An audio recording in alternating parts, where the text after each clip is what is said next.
પ્રભુ ઈસુના નામમાં પ્રભુ ઘરમાં બેઠેલા બધાને પ્રેમી સલામ. Good morning. ભજન કરવા આવ્યા છીએ પરમેશ્વરની,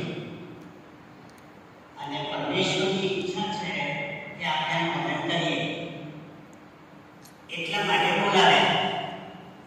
અને એમણે પરમેશ્વરની વાણી સાંભળી એમના પગલા પ્રભુ ઘર તરફ વળ્યા અને પ્રભુ ઘરમાં આવ્યા. એટલે આપણે આપણી મતીથી નહીં, પવિત્ર આત્માની બોલવણીથી આવ્યા છે. યાદ રાખજો. એટલે આજનો જે આશીર્વાદ છે, આજનું જે જમણ છે, એ તો બોલાવવા ફેરશે ને. આપણે જે આમંત્રણ આપે એ ખવડાવે કે આપણે ખવડાવવાનું. એમણે બોલાવ્યા એટલે એ ખવડાવશે. એમણે આમંત્રણ આપ્યું તો એ ભૂખ્યા નહીં કરે. પણ આજનો મારો વિષય જે શાસ્ત્ર ભાગ વાંચવામાં આવ્યો તે આધારે અને ભારત સાહેબે મને કહ્યું તે આધારે એક થાંભલો છે. એનું નામ છે પ્રાર્થના. એટલે તમારે પ્રાર્થનાને ધ્યાનમાં રાખીને બોલવાનું. હવે આ વાત મેં પ્રાર્થનાનું પ્રભુને કહી કે પ્રભુ, તમે અમને એક જ થાંભલો આપ્યો છે, એની આજુબાજુ ફરવાનું, તો અમે તો પડી જાય.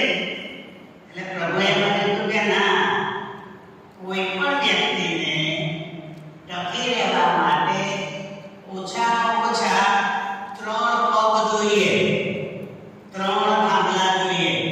3 થી વધારે તો વાંધો નહીં, પણ 3 થી ઓછા હોવા જોઈએ નહીં. નહીં તો સ્થિર ના રહેવાય. આપણી બરાબર પ્રેક્ટિકલ કરજો. 3 પગવાળું કોઈ ટેબલ, 3 પગવાળું કોઈ ટીપોય, એનો એક પગ જો આવો પાછો થાય તો એ ભંગાર કામમાં ના આવે. હવે સાંભળ્યું. હવે પરમેશ્વરે જ્યારે માણસને બનાવ્યો ને ત્યારે એને 3 પગ આપ્યા. એ બાઇબલમાં છે, પણ આપણે શોધતા નથી. કયા 3 પગ આપ્યા બાઇબલ પ્રમાણે? શરીર, પ્રાણ અને આત્મા. આપણે 3 પગ છીએ, એવું પણ નહીં. તમારું અને મારું શરીર દેખાય છે, પણ પ્રાણ અને આત્મા દેખાતો નથી. પણ બાઇબલ તો કહે છે શરીર, પ્રાણ અને આત્મા પ્રભુને સોંપો, એને ઉપયોગમાં લેશે. એટલે શરીર પ્રભુની સેવામાં વપરાય, એની સાથે પ્રાણ અને આત્મા પણ વપરાય. અને પ્રાણ એ જીવન, અને આત્મા એટલે પરમેશ્વર પોતે. વ્યવહારિક રીતે સુવાર્તા દેવ આત્મા છે, અને એનું ભજન કરવું હોય તો આત્મા તથા સત્યતાથી કરવું જોઈએ. એ આત્મા છે. મારે એનું ભજન કરવું છે, તો મારામાં રહેલો આત્મા એને જ્યારે બૂમ પાડે ત્યારે આત્માથી ભજન થયેલું કહેવાય. અને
તો ઈસુ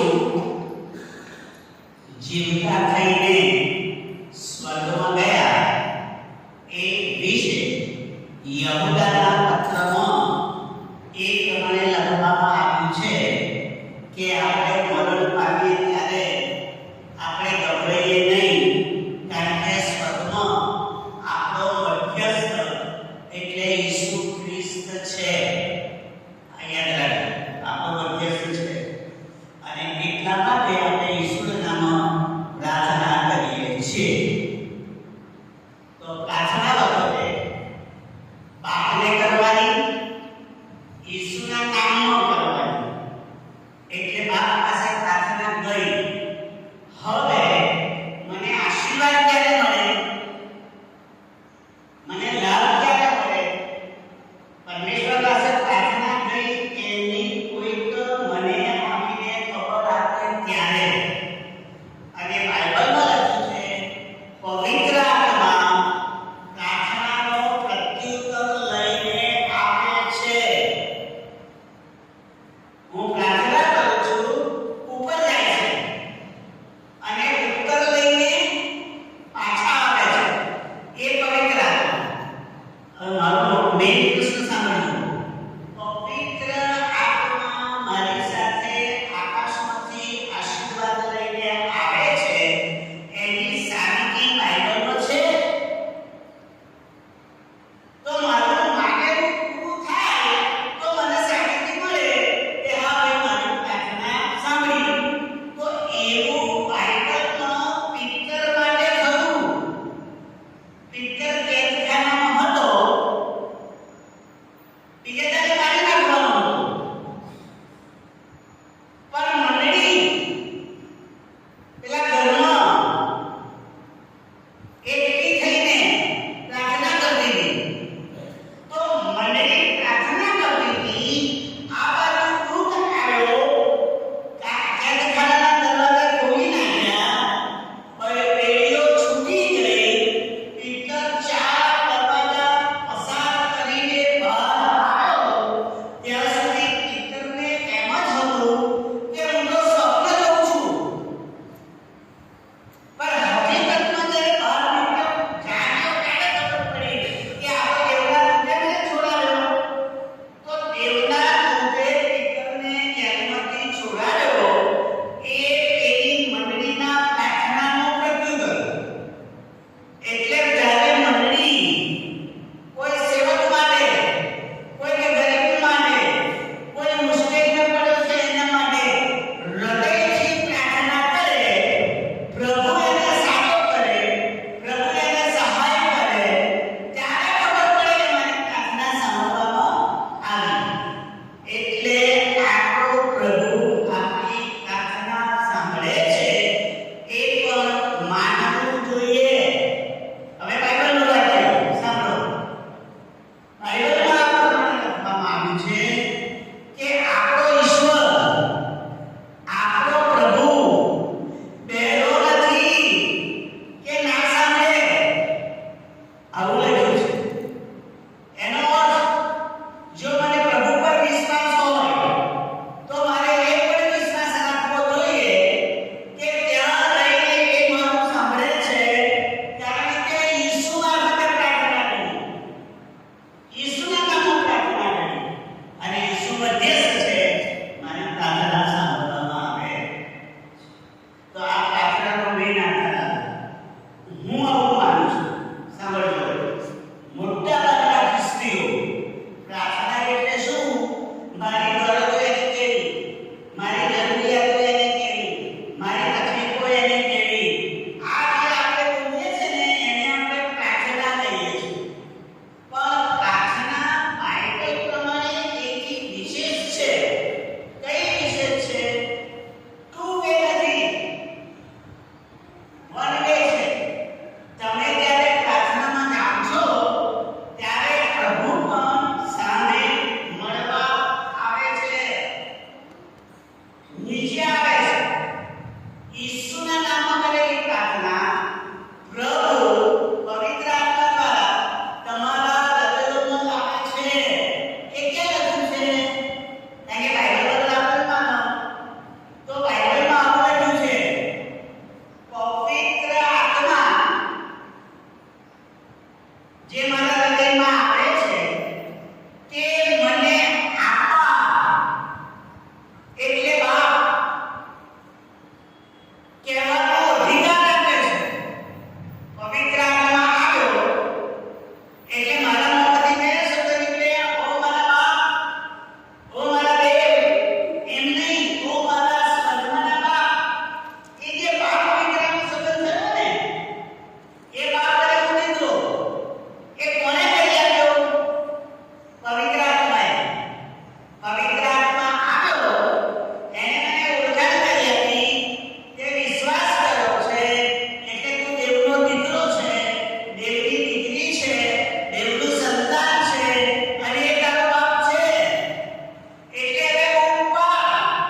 ભગવાન સાંભળે કે બાપ સાંભળે? આપણે જે માંગીએ એ જલ્દી કોણ સાંભળે? ભગવાન સાંભળે કે બાપ? તમે શું માનો? અરે બાપ સાંભળે, કારણ કે અંદર સતત છો. પેલો તો ઉપર રહેલો છે, ઉપર રહેલો. તમે એને ભગવાન કઈ સાંભળવા બેસાડી દો, પણ બાપ તો ઘરમાં હોય. એટલે બાપને આગળ માંગવાથી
મંદિરની જરૂરિયાતો જણાવીએ, ડાયોસિસની જરૂરિયાતો જણાવીએ, કોન્ફરન્સની જણાવીએ, સભાની જણાવીએ, એ જે જરૂરિયાતો જણાવી એ મધ્યસ્થી. તમે વચ્ચે આવ્યા, ભારત વિશે તમે માન્યું, એ મધ્યસ્થીની પ્રાર્થના છે. હવે જ્યારે મધ્યસ્થીની પ્રાર્થના થઈ ત્યારે પ્રભુનો આત્મા રાજીનો રહે, કારણ કે તમે સ્વાર્થી ના રહ્યા, બીજાના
ઈસુએ એ ભૂતને અધિકાર કર્યો અને ભૂત વ્યક્તિમાંથી નીકળીને એ માણસ સાજો થઈ ગયો. આ આગળના પત્રનો છે. હવે પ્રશ્ન પ્રાર્થનાનો કયો? ઈસુએ અધિકાર આપ્યો હોવા છતાં પીતર કે શિષ્યોના પ્રાર્થના દ્વારા એ ભૂત કેમ ના નીકળ્યું? પ્રશ્ન યાદ અધિકાર છે, પ્રાર્થના છે, સાચી પ્રાર્થના છે, તો ભૂત કેમ ના નીકળ્યું? એટલે શિષ્યોએ અંગત રીતે ઈસુને પૂછ્યું, આવું કેવું? અમે મથીને કરી ગયા તો એના નીકળી ગયું. તો કે છે, સાંભળજો, આ પ્રમાણે લખ્યું છે, પ્રાર્થના અને ઉપવાસ સિવાય આ જાત નીકળતી, એટલે ભૂતમય જાત કેટલાક ઓછીના નીકળી જાય અને કેટલાક કઠિના હોય તો તમારે ઉપવાસ સાથે પ્રાર્થના કરવી. આપણી મંડળીને સમૃદ્ધ બનાવવી હોય તો અઠવાડિયાનો એક દિવસ ઉપવાસ સાથે પ્રાર્થના કરવાની જરૂર છે, જેથી કઠણ અડચણો દૂર થાય. જે સામાન્ય પ્રાર્થનાથી નથી થતી એ ઉપવાસ સાથેની પ્રાર્થનાથી થઈ શકે છે. એનો ખુલાસો કરી અને હું બંધ કરી. સાંભળો, ઈસુએ કેટલીક પ્રાર્થનાઓ ઉપવાસ સાથે કરી છે. એક પ્રાર્થનામાં તો એ 40 દિવસ સુધી ઉપવાસ કરે છે.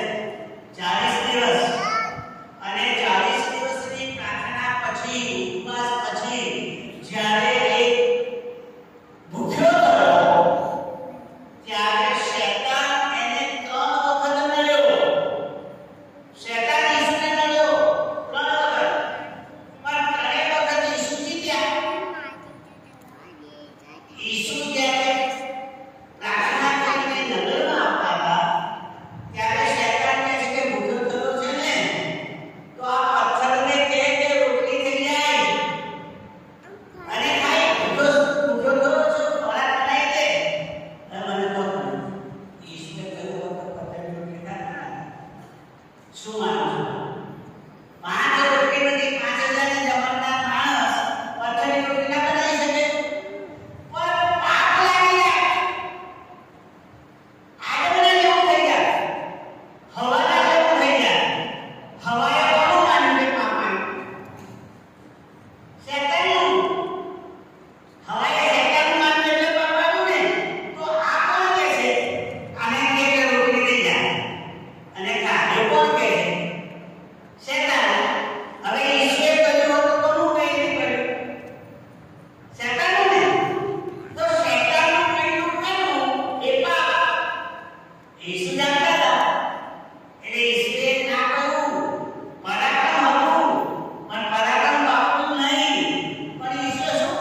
આયુષ્યની અંદર